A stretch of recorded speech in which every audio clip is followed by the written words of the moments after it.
Tuesday, August 10th, is the 60th anniversary of the first use of Agent Orange in Vietnam.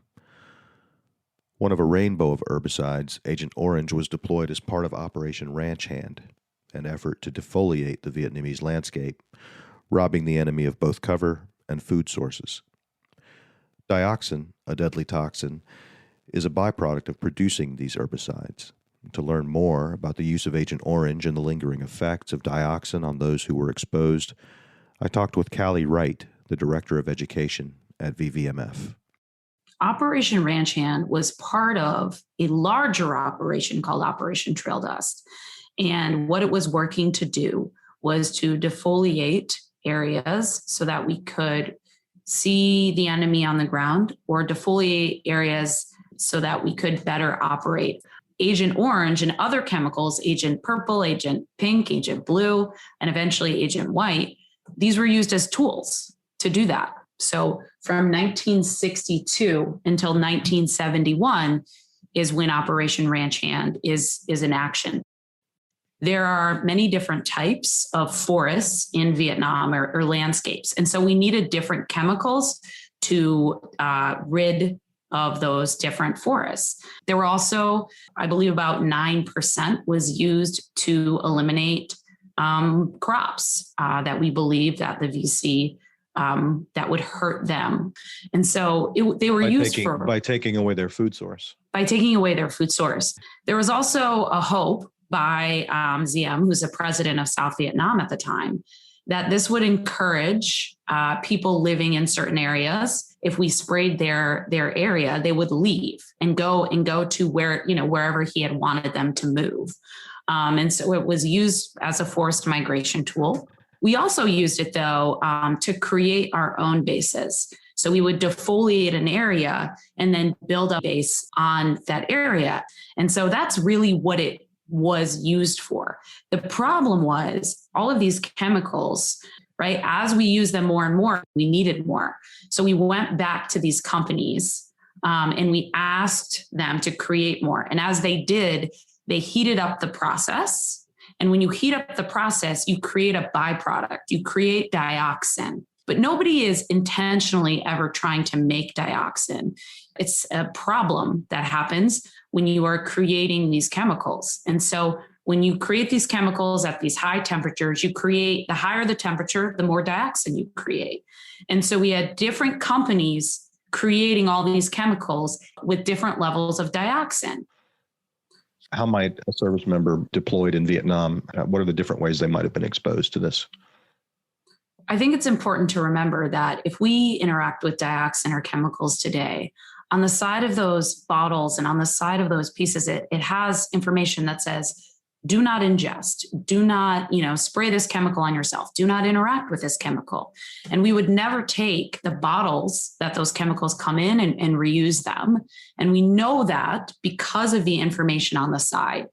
These were barrels that were sent over, and service members were told that these chemicals are safe, and they just had a stripe. Maybe it was an orange stripe or a pink stripe, but there wasn't a warning. And so people didn't take the precautions that were needed because they didn't know. They weren't told. And even if they had, we don't know. There hasn't been enough research done to see if that would have made the difference for a lot of people. And so they were exposed to it everywhere. When it dropped from the trees and it rained onto the ground and it gets into the water system, it stays in the water system. It can stay for hundreds of years. You were drinking that water. You were crawling through those rivers. You were eating those animals. And as dioxin passes from the ground to the animal to the human, it increases in the chemical content that your body is exposed to. And so that's really dangerous. Also, when we cleared these spaces to build our base, folks at the base, they were exposed to it that way.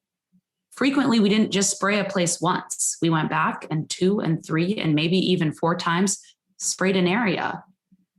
A lot of times people were accidentally sprayed.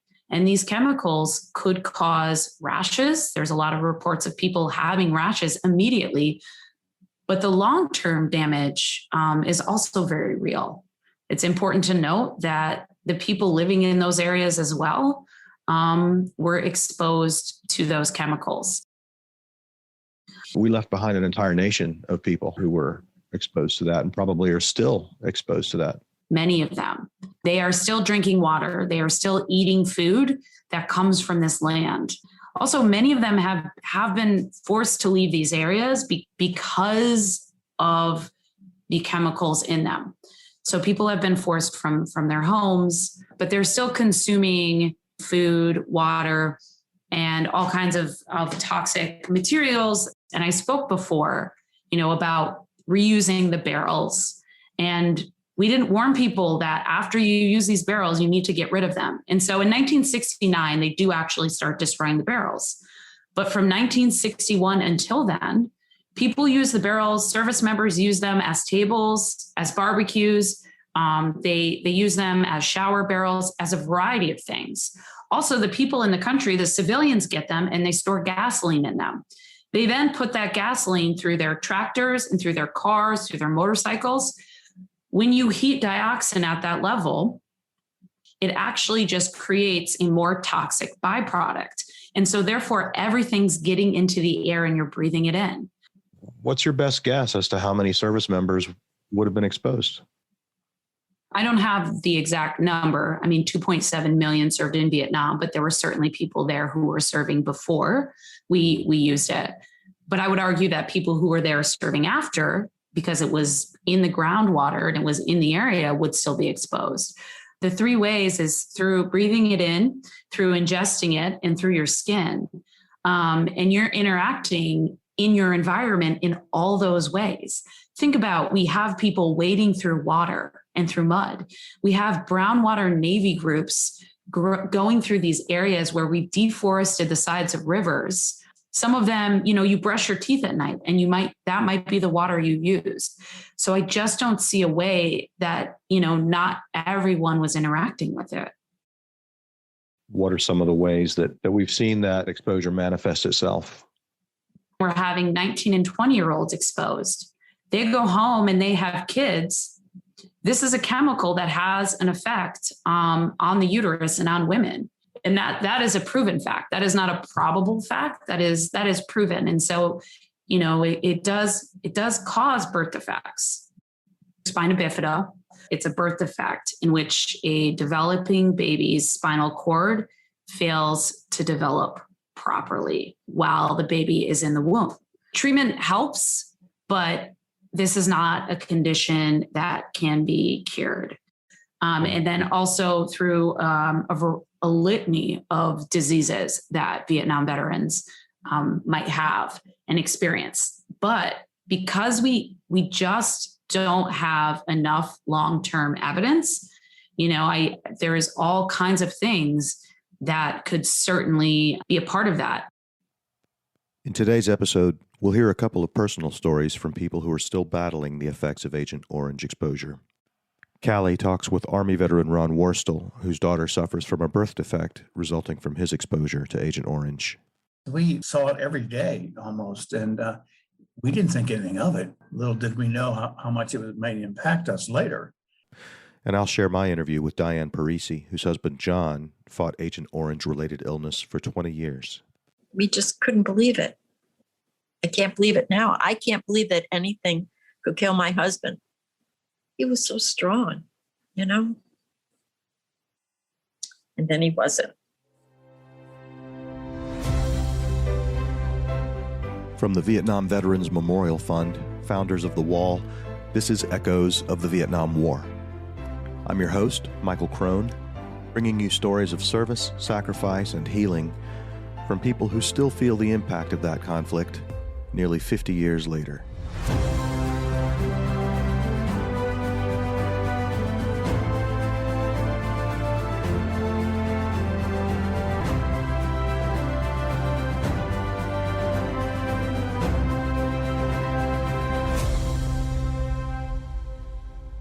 This is episode 10, Agent Orange.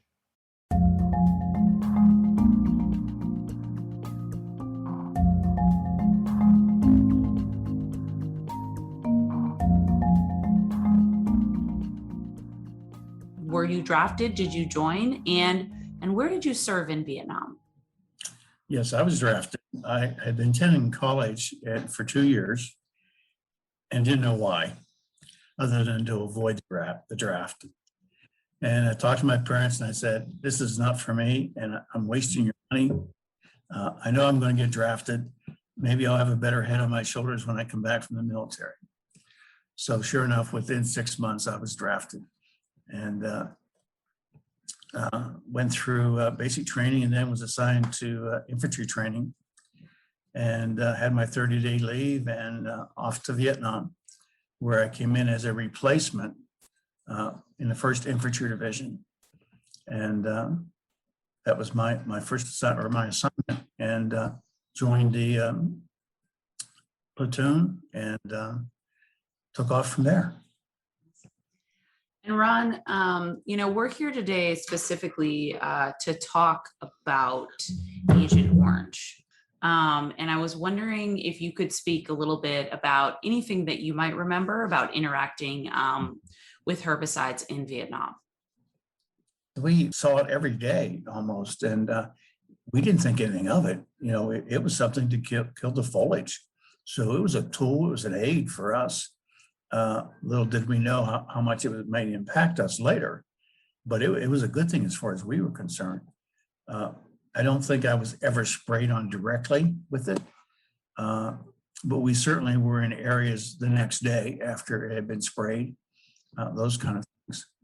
So yeah, it was thought of as a good tool. And were there other ways other than the spraying? Were there other ways people might have been interacting with even the barrels or just the chemicals in general? Well, yeah, there would be a lot of people that were involved with that. The helicopters were used to spray it, airplanes were used to spray it.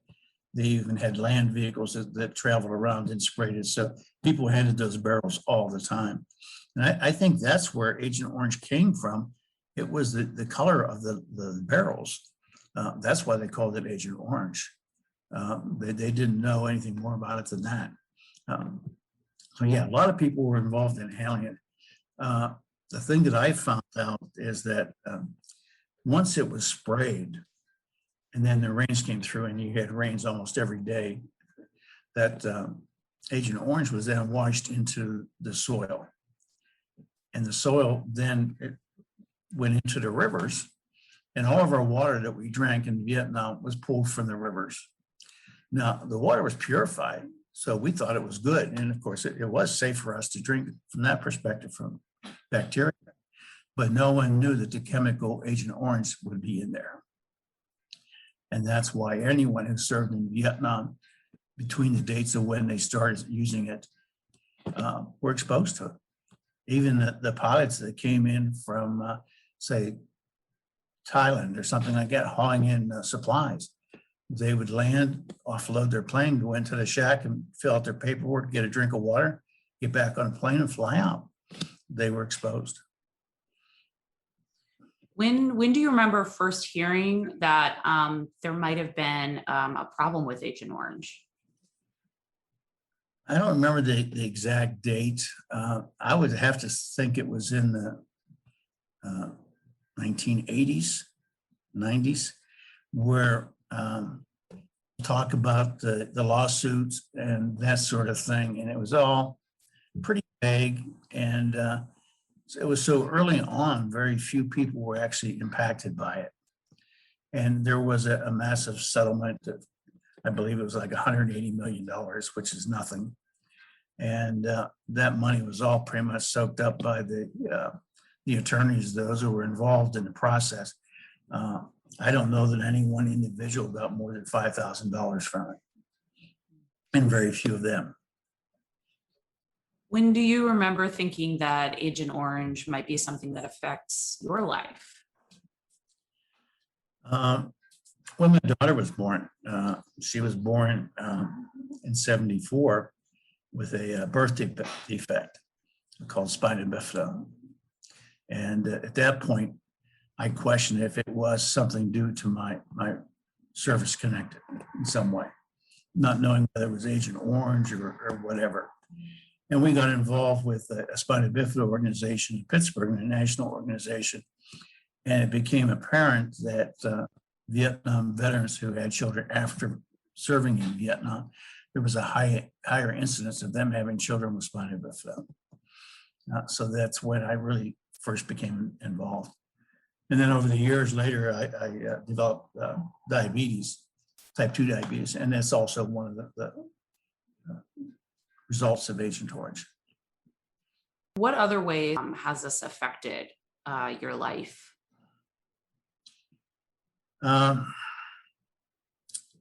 Guilt, certainly for my daughter.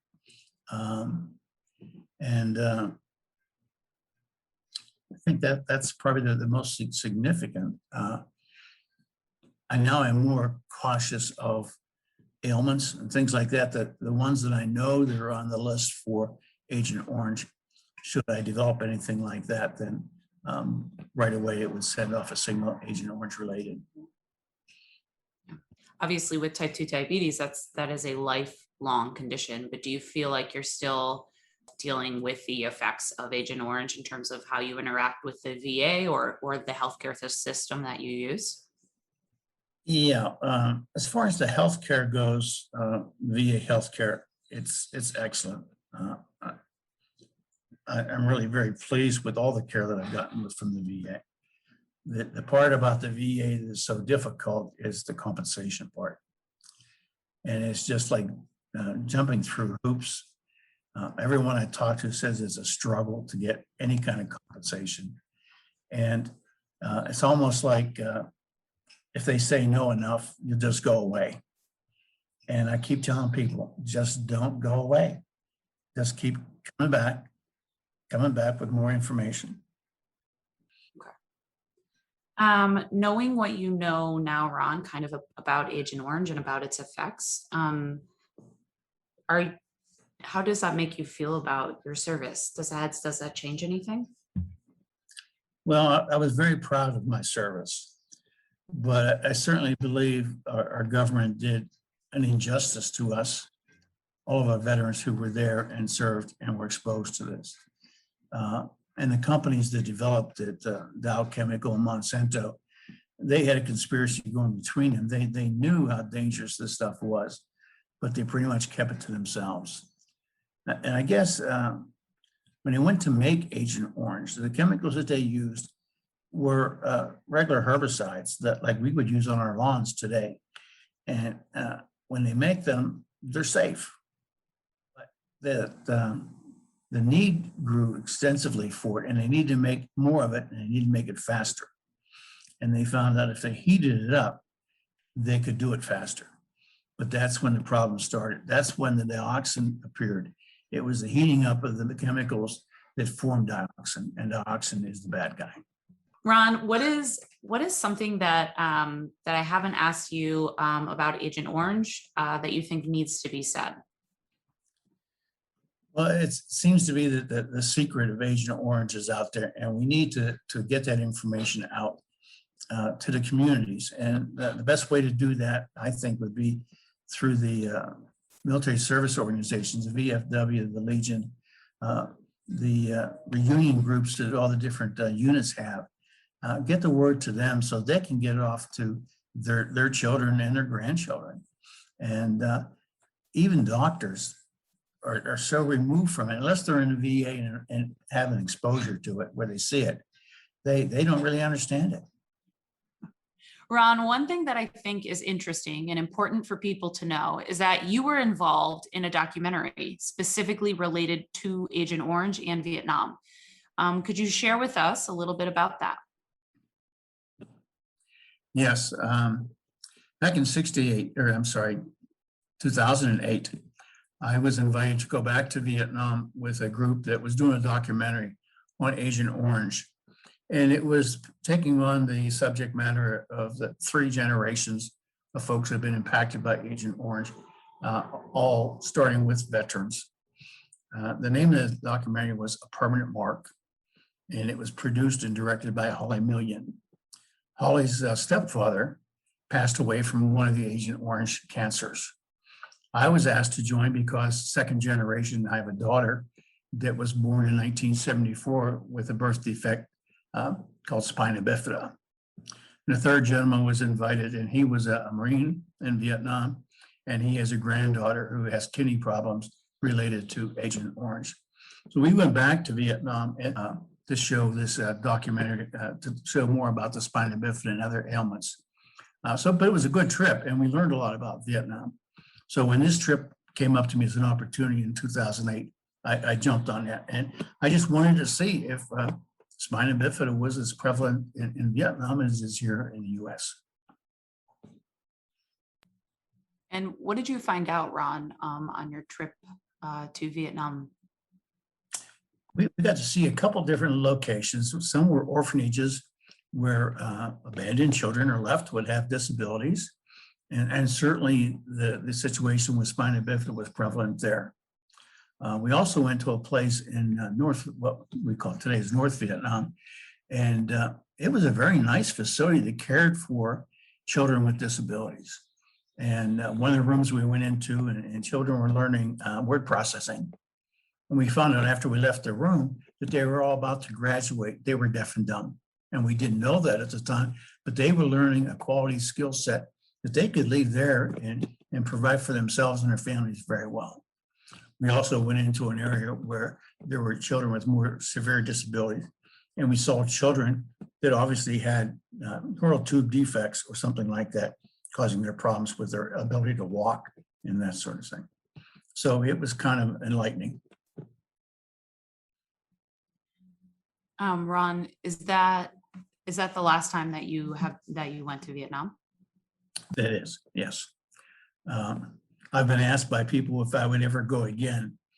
And I say, no, not necessarily. I don't think so. I've accomplished everything I want to do in my 3 trips. And if there was a real reason for me to go where someone was suffering with PTSD or something like that, or spina bifida children, and they needed someone to go as a mentor and help them get through this, and making the trip would make it worthwhile for them, I would probably go again.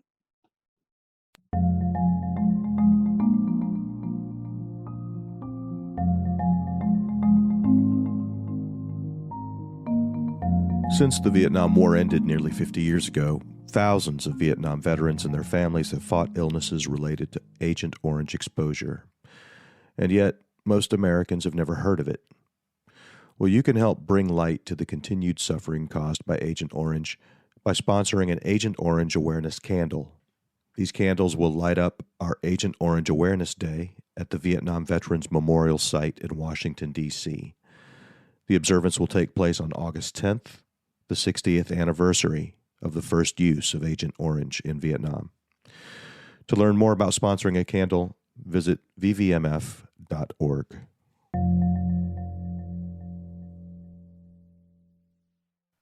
This little podcast of ours is really starting to get some traction. By the time you hear this, we'll have surpassed 5,000 listens. We're so grateful for your support, and we hope you'll consider sharing the podcast with friends and family who might enjoy it as much as you do. Another thing that helps us out tremendously is if you leave us a rating or a review wherever you get your podcasts, like Apple Podcasts or Spotify, for example. That little action really helps new listeners find us. In the meantime, you can always let us know what you think by emailing echoes@vvmf.org. It isn't easy for everybody to visit the Vietnam Veterans Memorial in Washington, D.C., so VVMF created The Wall That Heals, an exact replica of the wall at 3/4 scale that travels to communities all across America. The Wall That Heals and the Mobile Education Center that travels with it will be in Clinton Township, Michigan, August 5 through 8, and Riverview, Michigan, August 12 through 15. For more 2021 tour dates and locations, visit vvmf.org.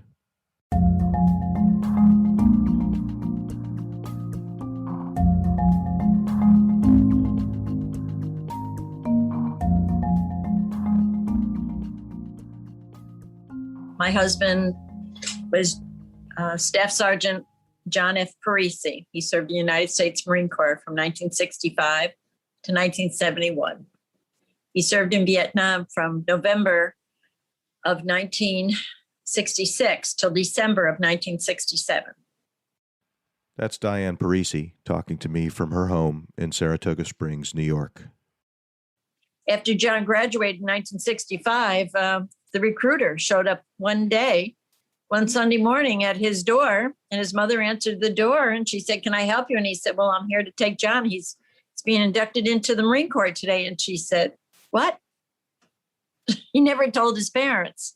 And she said, "Well, you wait for me." And she got dressed and she went down with them, and so that she could be there with them. But his father had served and all his uncles, and there was a draft.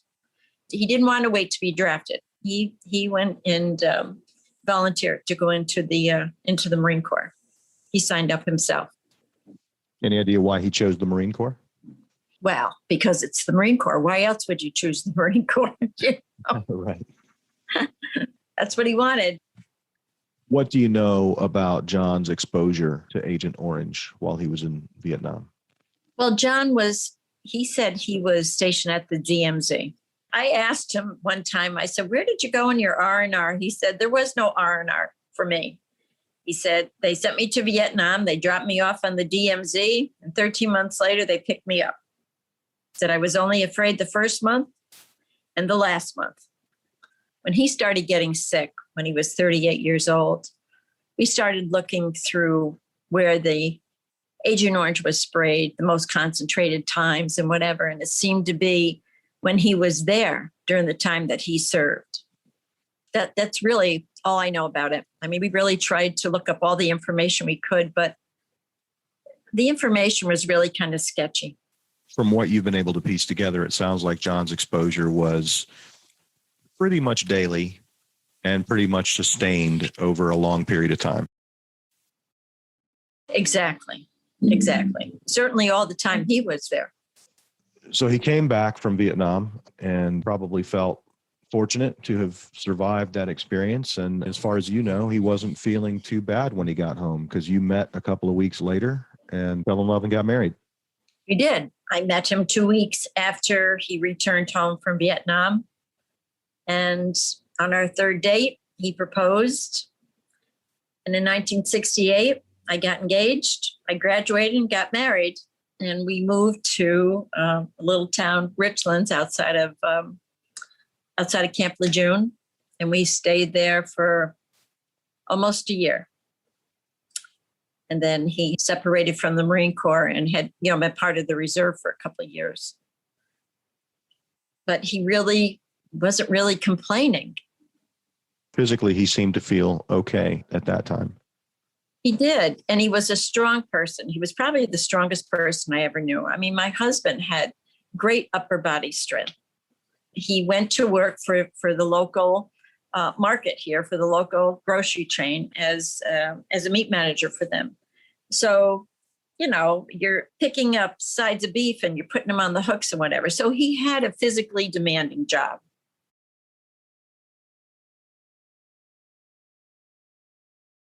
And he was there for 3 days, but there was no diagnosis. But he had numbness in his chest. He had, he said he felt like his knees were on fire, but nobody really, there was no diagnosis that ever came out of it.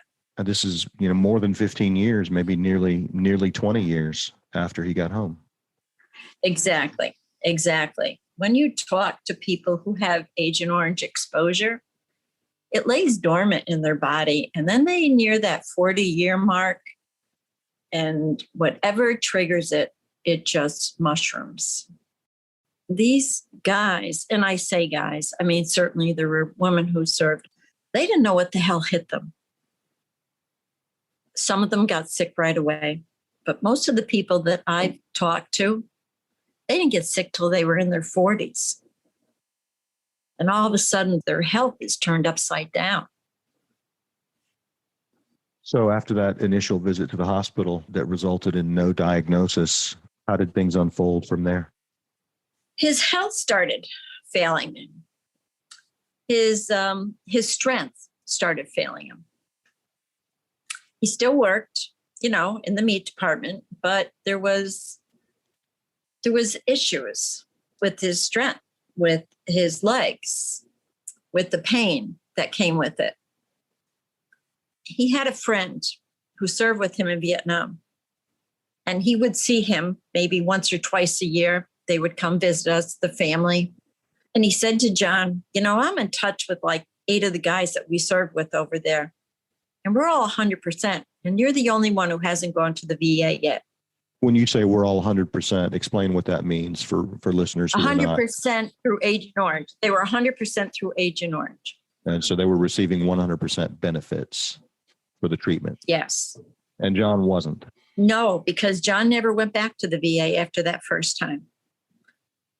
But then one day, his pain was so bad that he just could not get his head off the kitchen table. He just was up all night long and he was just racked with pain. And he called Joe and he said, "Hey, buddy, I need you to take me to the VA." And I will tell you, as bad as Joe felt himself physically, he was at our house in 40 minutes. And he took my husband to the VA. And you know what? The VA was wonderful to John. I really can't say anything bad about the medical treatment that he got there. Whatever he needed, they were able to provide for him. The problem was getting John's 100%. It took 7 years of paperwork. We had gone through the gentleman at the VA who was taking care of the comp and pen and whatever. John went for all the x-rays and whatever. They did all the reports and we get a letter saying, "Well, yes, this is bad and you should be 30%, but we're going to round it down to 20%. I got so tired of dealing with that man that we ended up getting our own fax machine. And every time John ended up in the hospital and his condition got worse, I'd wait a few days. I'd go down to the release of information office. I'd get all the paperwork printed out for me and I'd fill out a new claim and we would fax it ourselves. And it was 7 years of doing that to get John his 100%. And when John died, he died at 58 years old and he only received his benefits for a year and a half. And that half year, he was terminal. And then he had an accident and he had to have a spinal fusion. But his fusion didn't really heal right. And he ended up having 4 spinal fusions.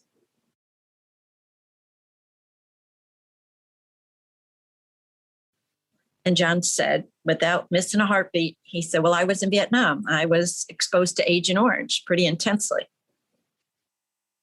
And he said, "Then maybe you ought to go to the VA and see what they're going to do about this." But I will tell you that when my husband separated from the Marine Corps, the VA, they didn't want to listen to him. And I think it's because not enough people worked at the VA who were exposed to this, who knew about this. So what happened, he was going in for one of his surgeries and they had to have a routine x-ray taken because he was going to have surgery. And a very new x-ray technician just graduated from college, he found a spot on John's lung. They sent him right away to the lung doctor. He had a very aggressive form of cancer that would have killed him in 6 months had they not found it. So they went in and they took out half his lung and a lot of his lymph nodes. How old is John at this point?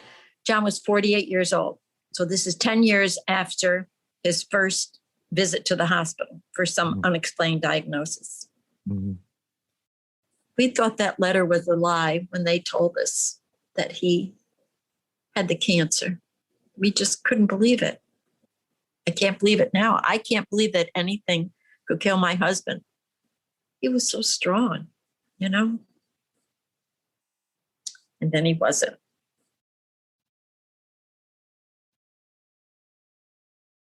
A year after his surgery, I ran into the VA, to the local VA rep that was here in our county. And he said, "Oh, Diane, how you doing? How's John?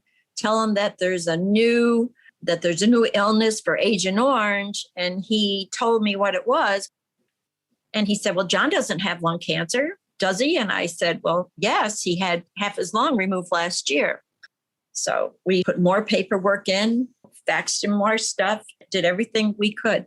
Because during this time, I will tell you that I was working a full-time job. I can't stay home. He can't work, can't walk, he can't breathe. We would say that he had the whole alphabet. He had the PTSD, he had the COPD. You had to find the humor in how bad it is. Otherwise, you just go crazy.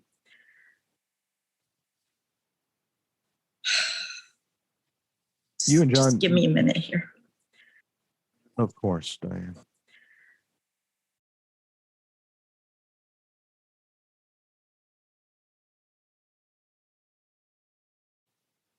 And then one day the letter came 7 years after we started saying that he was 100%. We sat there the night we got the letter. We stayed up all night long. We were drinking tea all night long. We just couldn't believe it because now I could stay home. I could quit my full-time job and take care of my husband, myself, 24/7. But I will tell you that it wasn't so much the money that had him have a peace of mind as it was the acknowledgement that, yeah, something was very wrong. And absolutely, all this illness and all these pains and all you're going through and all these nightmares and all this shit in your head, it's real. And now we're telling you that we understand and we're going to take care of you.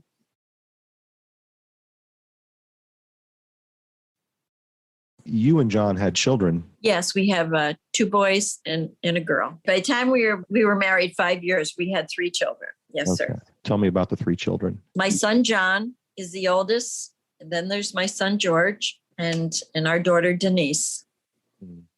And I know that there's a lot going on with the children of Agent Orange veterans.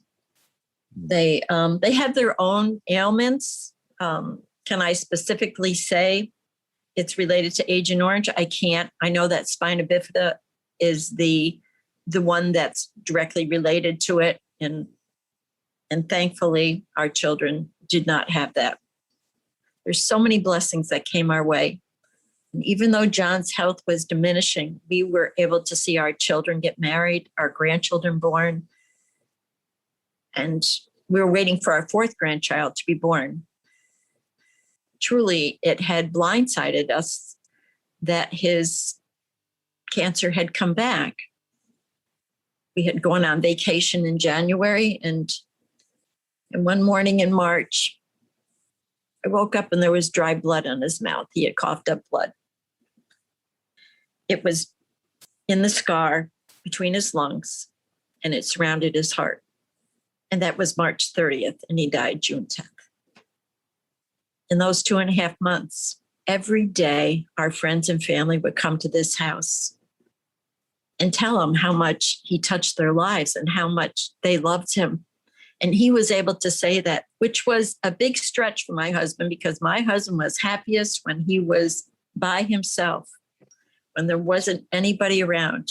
And he was so gracious and generous to those people, you know. I have to tell you, when John went back to the VA, he got excellent, excellent care. And when he couldn't go anymore to the VA, the doctor came here, his doctor came here to do house calls for him. When he asked his doctor, she had done a house call, Dr. Miller, what happens if I take off my oxygen? She said, then you're going to die, John. And the next morning, I had to call her and I said, John doesn't want his oxygen on.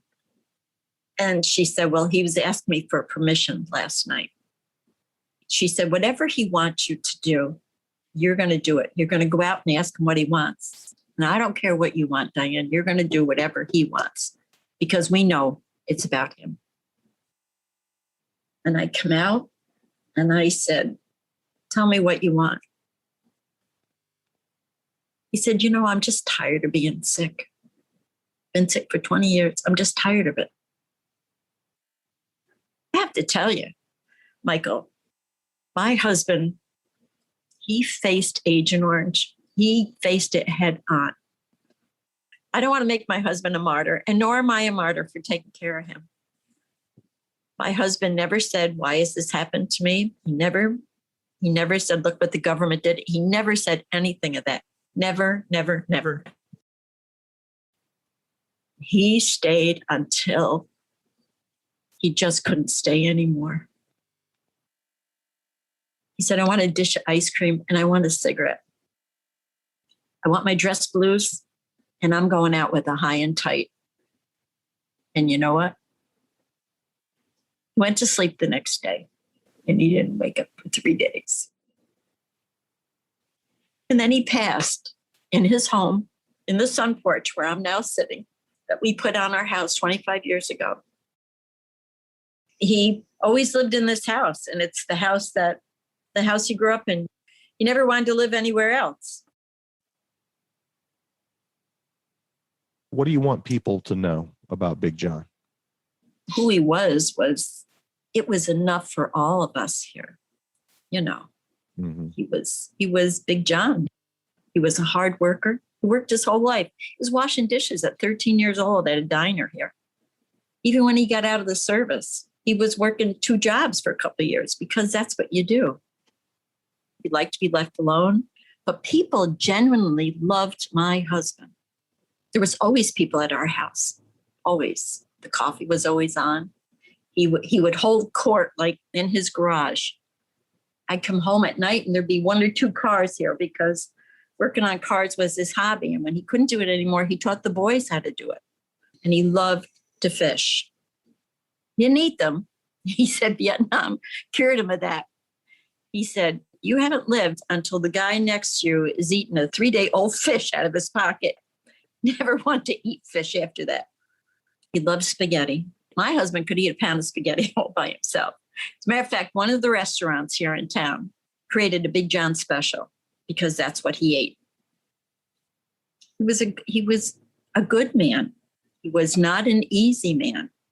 He didn't like everybody. And if he didn't like you, you knew about it. You could just see it in his face. His eyes spoke volumes. He was a good man. No, he wasn't for everybody, but he definitely was for me. It was my choice. And I thank God that on that 3rd date, what are you going to do? You know, I'm done. If I ever find myself in Saratoga Springs, can I still get the Big John special? Oh my God. You know what? You probably can. You probably can. And if you can't, you come here and I'll make it for you. All right. Well, that's a deal. Anytime you're in Saratoga, you come by. Huge thanks to Diane and Ron for sharing their stories, and to Callie Wright for bringing her energy and passion to this topic. You'll be hearing a lot more from her in upcoming episodes. We're glad you checked out the official podcast from the founders of The Wall in Washington, D.C. We publish a new episode every 2 weeks, so be sure to subscribe wherever you get your podcasts. Did you know that August is National Dog Month? In our next episode, we'll pay tribute to the 4-legged warriors who saved an estimated 10,000 American lives during the Vietnam War. That's in 2 weeks. Don't miss it.